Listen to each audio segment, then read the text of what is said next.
Cuando decimos hay que reformar la salud de esa ley 100, que la convierte en un negocio, siendo un derecho fundamental de cada ser humano, y qué tan derecho precisamente en los tiempos del COVID, no solamente lo estamos anunciando, sino que lo hicimos cuando fui alcalde de Bogotá.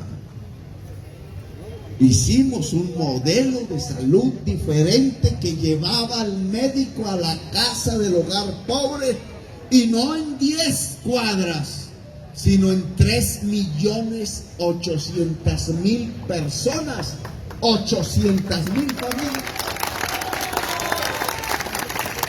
No estamos diciendo mentiras, los estudios, los datos del DANE, cuando los quieran investigar, muestran cómo la tasa de mortalidad infantil, por ejemplo, por cada 1.000 nacidos vivos bajó por debajo de 10, lo que nunca había sido visto en la ciudad de Bogotá, o como la tasa de mortalidad materna, que es las mujeres que mueren estando embarazadas por falta de atención médica, se redujo al punto que cumplimos las metas del milenio.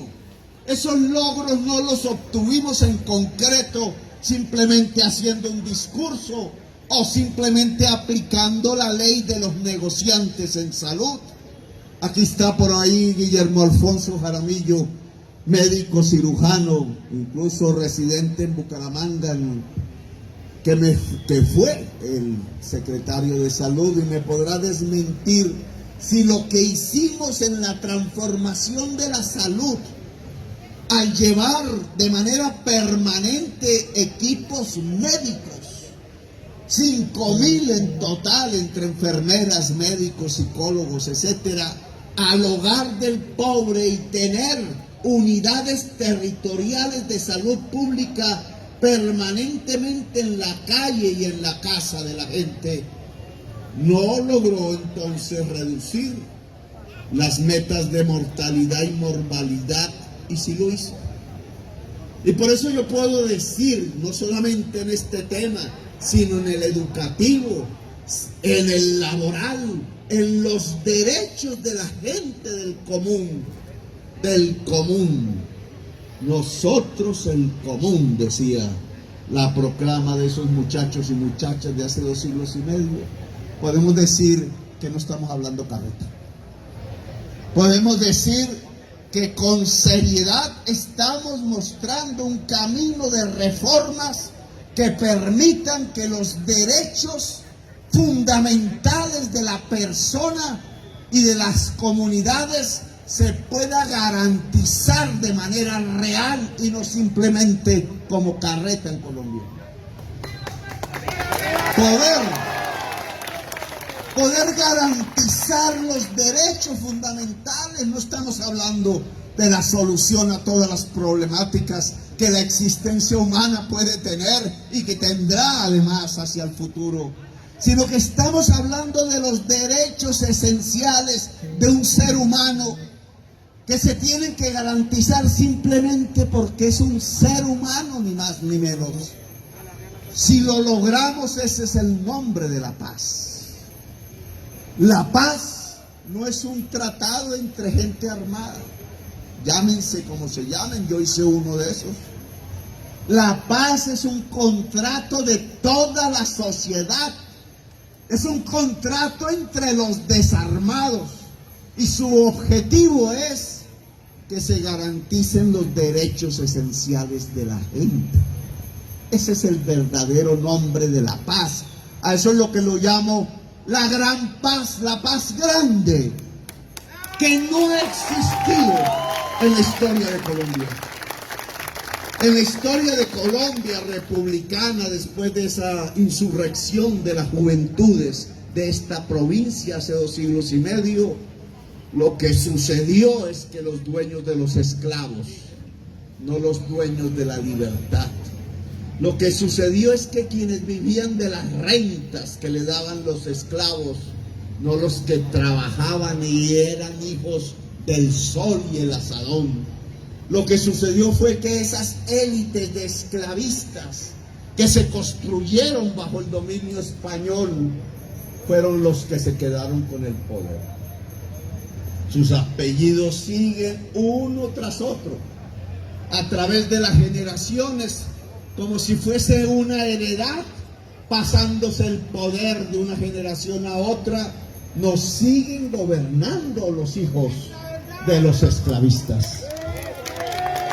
Me puse a leer, por ejemplo, Historia de Colombia, un pasaje que yo siempre replico en mis oratorias en la plaza pública, sobre el general José María Melo, 1851, que lo destruyen militarmente, siendo él el último general del Ejército Libertador.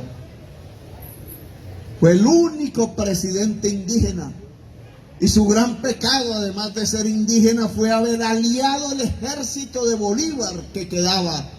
Los jovencitos que habían peleado al lado de Bolívar, que se habían vuelto coroneles, generales, lo puso al lado de la gente artesana de Bogotá, es decir, de los obreros de aquella época, en una pelea que es muy pertinente hoy, porque los artesanos de Bogotá querían hacer los paños y los vestidos del entonces, y en cambio los grandes comerciantes querían importarlos de Inglaterra. Claro, los artesanos sabían que si los paños se importaban de Inglaterra, se acababa el trabajo en Bogotá. Y se insurreccionaron y llamaron al ejército. Y el ejército era de los negros, de los indígenas. Eran los que habían construido la libertad en Colombia. Y el general indígena se volvió presidente. Y lo rodearon militarmente, los ejércitos de los esclavistas. Y entonces me sorprendió leer cómo se apellidaba el general de los ejércitos esclavistas que llegaban de Antioquia a invadir Bogotá. El apellido era Borrero. ¿Habrá algún presidente por ahí que tenía apellido Borrero? El que acabó con la reforma agraria. A Misael Pastrana Borrero, papá de Andrés Pastrana, que también fue presidente. El que se robó las elecciones el 19 de abril de 1970. El que se burló del pueblo de San Gil, que casi en un 80% votó por la Alianza Nacional Popular, nuestros padres, y destruyó una ilusión que pudo ser de mentiras, no sabemos, porque hicieron un fraude. Bueno, ese señor es descendiente del general del ejército de los esclavistas que invadió Bogotá para que los artesanos no fuesen el gobierno, y por decreto acabó el ejército libertador. No sucedió más, el ejército libertador murió.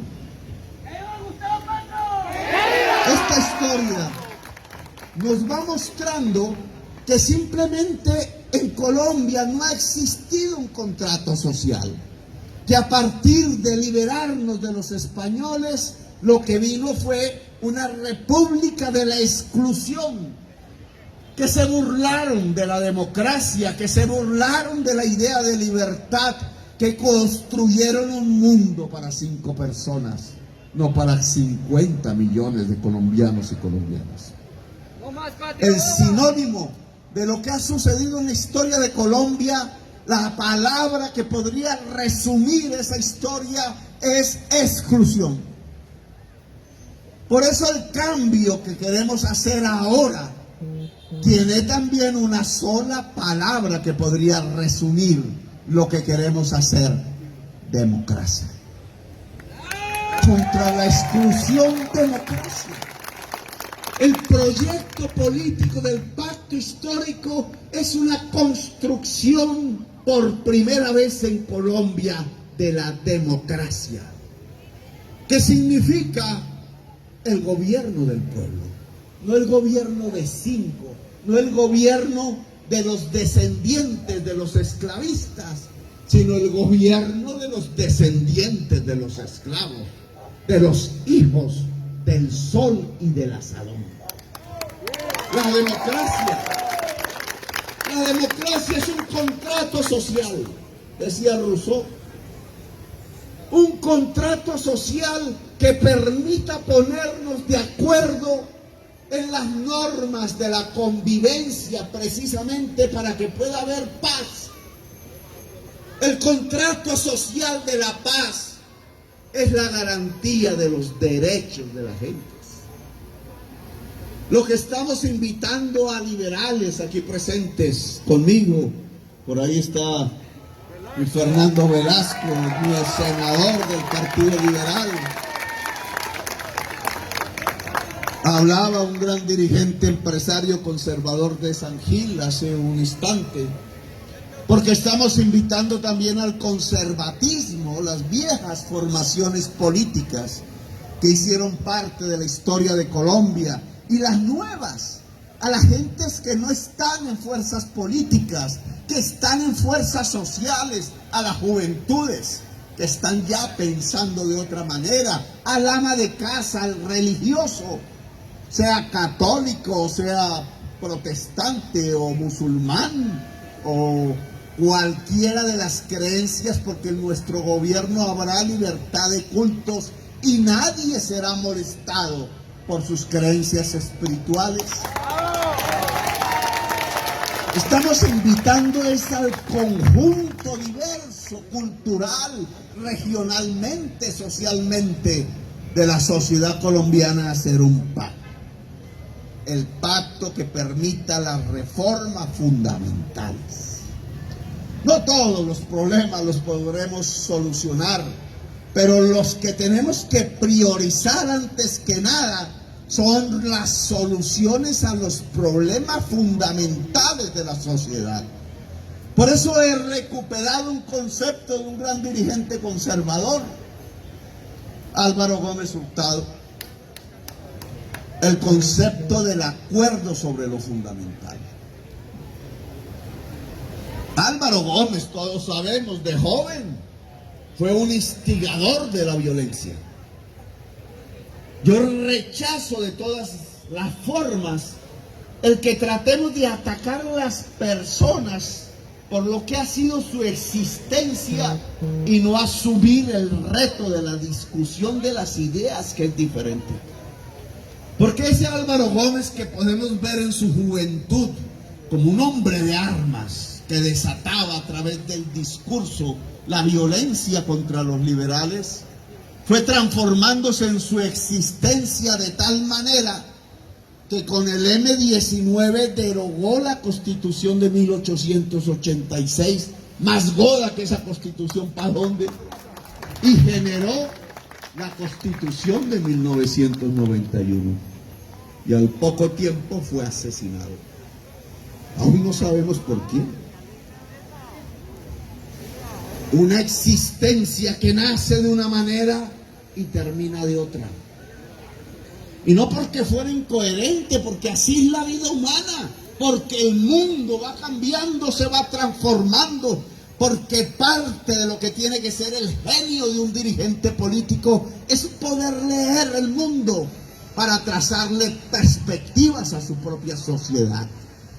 Ese señor Álvaro Gómez fue transformando desde el pensamiento fascista en el que se educó, poco a poco su manera de entender la sociedad, hasta que logró, al lado de quien era la insurgencia más importante y armada de ese momento, querida por buena parte del pueblo colombiano, el movimiento 19 de abril, hacer la Constitución que hoy dirige a Colombia.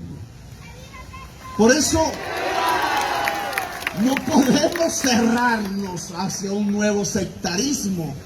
No podemos ser generadores de un nuevo odio político. Sabemos en la historia nacional qué significa la secta y el odio. Si es que se mataron 300.000 colombianos porque tenían una camiseta azul o una camiseta roja. Esa parte de la historia no se nos puede olvidar. Cuando llegan aquí los señores del odio a tratar de acallar nuestra voz, creían ellos, lo que están es retomando un camino en el cual nosotros no podemos caer. El odio destruye al Estado, decía Mandela. El odio destruye una república. La reconciliación construye una nación. La reconciliación es fundamental para rehacer la República de Colombia, lo que decía Jorge Eliezer Gaitán, la reconstrucción moral de la República. Ya lo preveía, gran dirigente que era. Reconstruir moral, ética y democráticamente la República de Colombia. Hoy nos implica una especie de perdón social excepcional, un momento de reconciliación. Por eso la conducta personal, tanto de dirigentes como de integrantes de esta idea de cambiar a Colombia, no puede asimilarse a la conducta y la manera antiética de los generadores del odio en Colombia.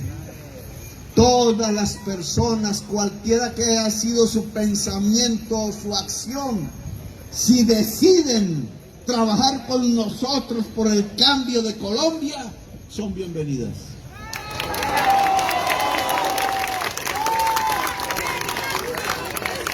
Si usted quiere recibir los contenidos del Tercer Canal, suscríbase y también ahí donde está la campanita para que lleguen todas las notificaciones de la agenda alternativa. Somos el Tercer Canal, la voz de los que no tienen voz.